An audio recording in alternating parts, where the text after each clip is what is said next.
No, when I graduated from a small grade school, small country grade school, just a 3-room country grade school. That's right. Yeah. That was high school, right? Or was No, that grade school, Okay. through the 8th grade. He gave me a card, and all he said was, "Son, try to live up to these." And on one side was a verse that said, "4 things a man must learn to do if he would make his life more true: to think without confusion clearly, to love his fellow man sincerely, to act from honest motives purely, to trust in God and heaven securely." And I think later on I found out that that was, I think, by an author by the name of Edwin Markham. But the other side was a creed, and I don't know whether Dad made this up or whether he got it from somewhere. I've never seen it any other place, and he might have made it up. But I think all things that we do, we get ideas from someplace else. But I'm not sure. But anyway, this creed, I wish I could say I've lived up to it, but I can't do that because I'm so imperfect. But I can say I tried. And that's all I ask when I was teaching my youngsters. That's all I ask my children: just try. Make the effort to do the best of which you're capable. The first point in it was be true to yourself.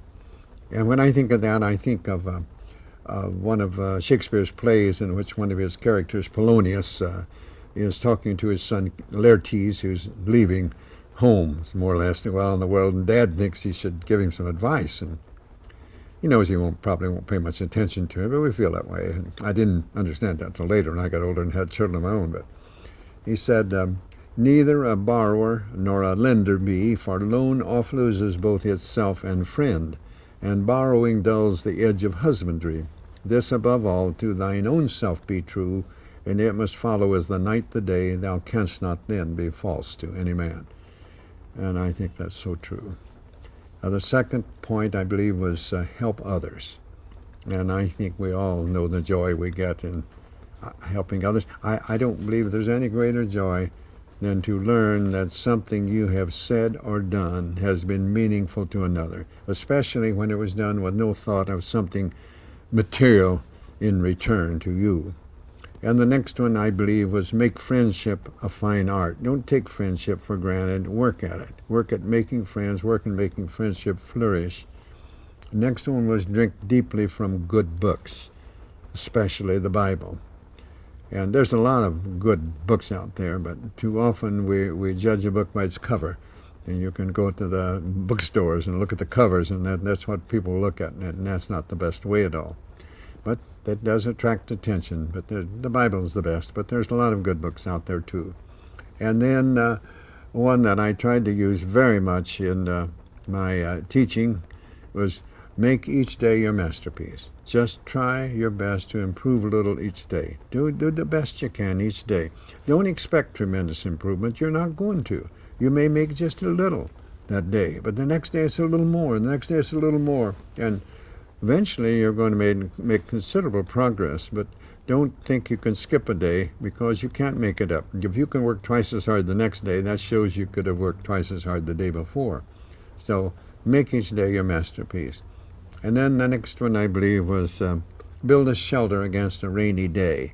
Now, I didn't understand that one very, very much. I think originally I was thinking of it just some sort of a material shelter. But as time went by, I believe he thinking something more serious than that. I sort of relate it to Socrates when he was unjustly imprisoned, facing imminent death, and his jailers couldn't understand the serenity with which he was facing death. And they said, "Why aren't you preparing for death?" And his remark was, "I've been preparing for death all my life, for the life I've led."